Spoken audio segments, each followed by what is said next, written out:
I remember one time I heard this person say, "What is democracy without a Democrat?" I didn't get it. I think I was 16, something like that. And it's been some time, a long time since I was 16. And today, I'm more politically aware than I was 16 or 25 or even 32. I'm more awake. I am more aware. I was once the common Democratic voter, the partisan Democrat supporter. And that's where I was. I was the one that, now I didn't really cast my first vote for a long time, but I would speak on behalf of Clinton, Gore, anyone. If you were blue, that's where I was. If you're a Democrat, I'm on your side. That's a partisan Democrat. They don't care. It's just blue. You vote Democrat. You just blue. But the truth is, just like the right wing, which every new party of theirs seems to be worse than the party we believed we thought they were back in the 80s and 90s, Democrats are kind of getting a little better in the terms of, well, what we believed the Democrat Party was in the 90s and early 2000s. It seems that was the worst of the Democrats. But we're getting better. We're not getting worse. We're getting better in the fact that we have things like Justice Democrats out there. Now, what would have changed me from being a partisan Democrat to a Justice Democrat or progressive? Logic, observation. I just want to say this. You're a Democrat. You're on the whole side of, liberty and justice, freedom, pursuit of happiness, all that stuff. And that is exactly what we need, but not what we have. When you think about what our votes have done, because we're on the ground level, and that's where I speak from, the ground level.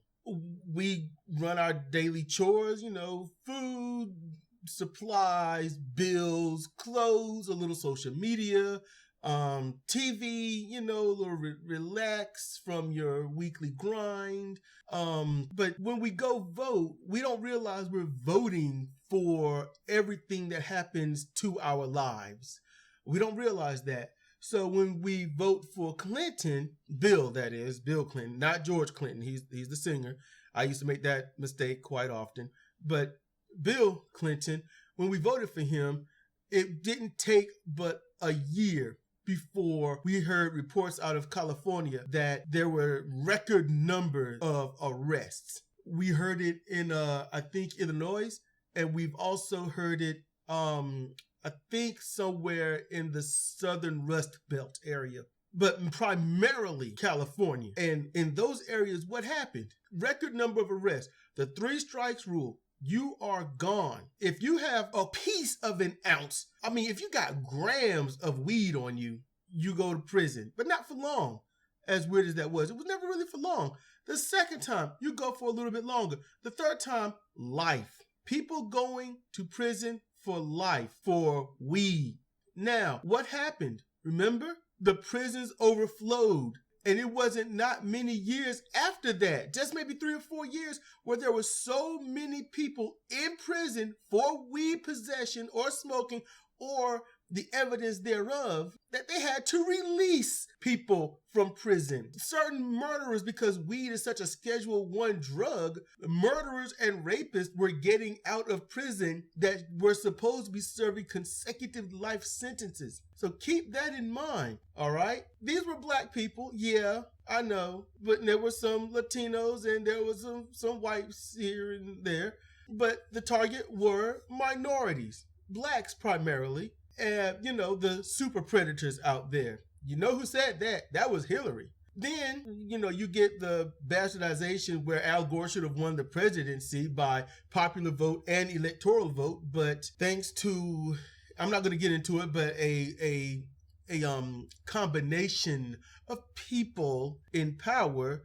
George W. Bush was able to win nonetheless. And Gore said, I'm not going to run for presidency again. I already won. I'm not going to do it again. Made sense. I didn't understand then, but I get it now. Then after Bush, what happened? We will never do this shit again. 9/11. We will never forget. George Bush so stupid. We will never go back to that. Yeah, let that sink in. Then we get President Barack Hussein Obama. And might I add, one of the most lame Democrats in history. He could have been the next Carter, but no, he decided to be the current Democrat. He chose to do the Affordable Care Act, and that could have been awesome. But what did he do? Instead of doing his best to get us universal health care, he decided to go with Romney's plan. And then when he went with Romney's plan, what did the Republicans do? No. And he was like, all right, no. And it was like, well, we ain't going to do this unless, you give us what you originally wanted. He's like, okay, then I'll put in the public option. So he put that back in. Then what they say, no, we can't do this with the public option. It's going to cost too much money. So he took it out. It was just a back and forth pity pat that he didn't even give a shit about. Now, I'll throw it out there. I voted for Obama. The first reason, he was Democrat, all right? That was the first reason. Second, I'm like, well, he's black. Maybe he gets it. Maybe he will do things. Maybe he will help everyone. And it won't even for me, like most black people I talk to. I was like, he's going to help everybody. That was my belief. I really believed that. Yeah, shame on me. But when he got in and all the racist rhetoric and trolls showed up around the rallies, the hanging of monkeys, the bananas on poster boards, no monkeys in the White House, all these things that showed up. I was like, oh yes, we got to get them in because this country is racist as hell. And putting a black man in, it will show all the racism, and then we can actually take on racism and do away with the majority of all the problems in the United States of America. That was my belief. But Obama got in and the slaughter of black people by police escalated. Then it became just publicly known. It happened so much that anyone with the camera happenstance was finding it. That's how rampant it got. That you could just people around the country randomly would put on their phones and say, oh, hey, there's police brutality over there. It happens to be happening to a black person. There's police brutality. It's happening to a white person. Sadly, only the black people made it to TV. Reason being is because it was still a smear campaign on Fox News and places like that. It was a strong smear campaign when all they talked about was how black people just commit the most crimes. They're the most policed area. And all of these things that were absolute lies. And you can fight that all you want. You can. But the truth is, you can't help but to have the black communities around the United States of America to be overly policed because everyone hates them. They commit the most crimes. That's what you would go with because it's easy for your narrative. When the truth is, they commit just as much crime as white people. But the problem is white people are not as heavily, not even nearly as policed as black people. So if you look for crimes in the black community, you're going to find them. If you don't look for crimes in the white community, you're not going to find them. You got Asians, you got Latinos, you got Muslims, all under Obama's ruling who were attacked, killed, some raped, all of this. And when Trayvon Martin was the first and started all of this. And when Obama came out and said, if I had a son, he looked like Trayvon. And he spoke about how it was a terrible situation. And his heart went out to the families. When the Republicans jumped on his ass, he shut his dumbass mouth up. He bowed down. That's what he did. Partisan Democrats voted in, as well as Republicans, voted in Obama. The world, it doesn't matter what country, it doesn't matter what province, the world wanted us to vote in President Obama so he could make things better. They believed he was going to do such a great job because he got it. They gave him the Nobel Peace Prize. Truthfully, the voters should have got the Nobel Peace Prize for casting their vote for him to be there. However, Obama turned his back on black people. He turned his back on America. Then we get the next elections. And who did we end up having? No one thinks about when we vote, we got a tournament. You've got how many people running for president? You've got those who it breaks down to the final 2 or 3 or 4 who's going to be president. And it's what happened. We had Larry Lessig, Bernie Sanders, Hillary Clinton. Those were the main ones. The Republicans had everybody. They had like 16 people up on stage. The partisan Democratic side did all they could to usher in Hillary, which is what the whole thing was about anyway, because she was supposedly the shoo-in. They kept saying that the partisan Democratic voters, what they did was they went along with it. Every piece of it. They didn't think about what Larry Lessig may have had to say. They didn't think about what Bernie Sanders had to say. And when Bernie Sanders gained traction, what happened? People started asking questions. When he gained just a little traction, and all credit that I can think of when it comes to Bernie Sanders getting as far as he did, all credit goes to the Young Turks. It goes to Secular Talk and anyone out there like that, even myself, and people that I know on Facebook, knew on Facebook.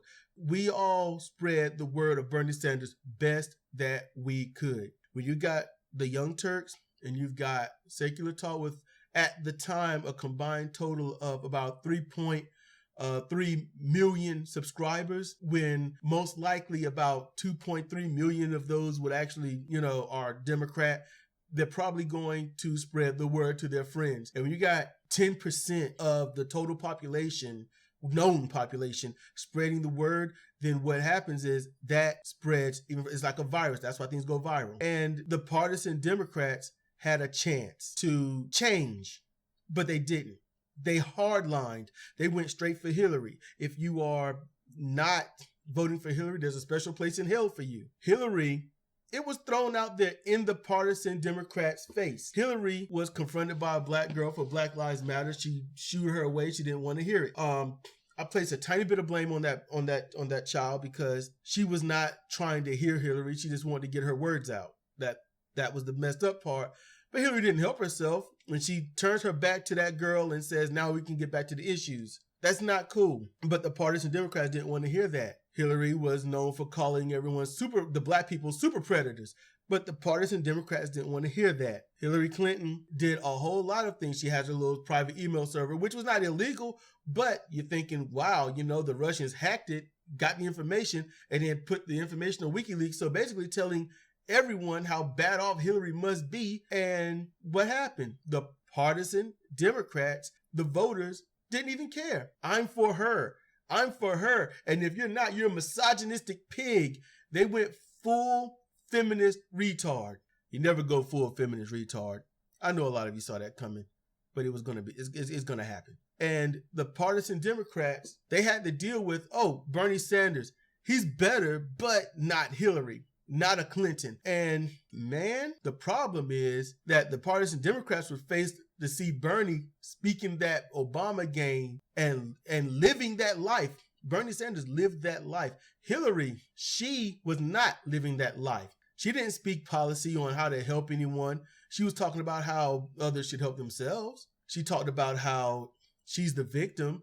She talked about how she had to work really hard to get where she is. That's what Hillary talked about. And for some reason, that just spoke so much truth to the partisan Democratic voters. Bernie Sanders, what they said against him was he doesn't have the experience. I'll be honest with you. His little experience was a lot more than Trump and was cleaner than Hillary. You couldn't have a scandal with Bernie if you tried. And they tried. They tried everything to get a scandal on Bernie Sanders, got nothing. Now we've got Donald Trump in because nobody wanted to change. The partisan Democrats didn't want to change. The progressive Democrats, which started in October of 2016, they wanted better. So that's when that first battle line was drawn. Sanders and Hillary. You got your progressive Justice Democrats versus your partisan establishment Democrats. And not right now, what's going on is more of the same. But who's going to break? Who? Because Bernie broke for Hillary. Because Trump was that bad in his eyes.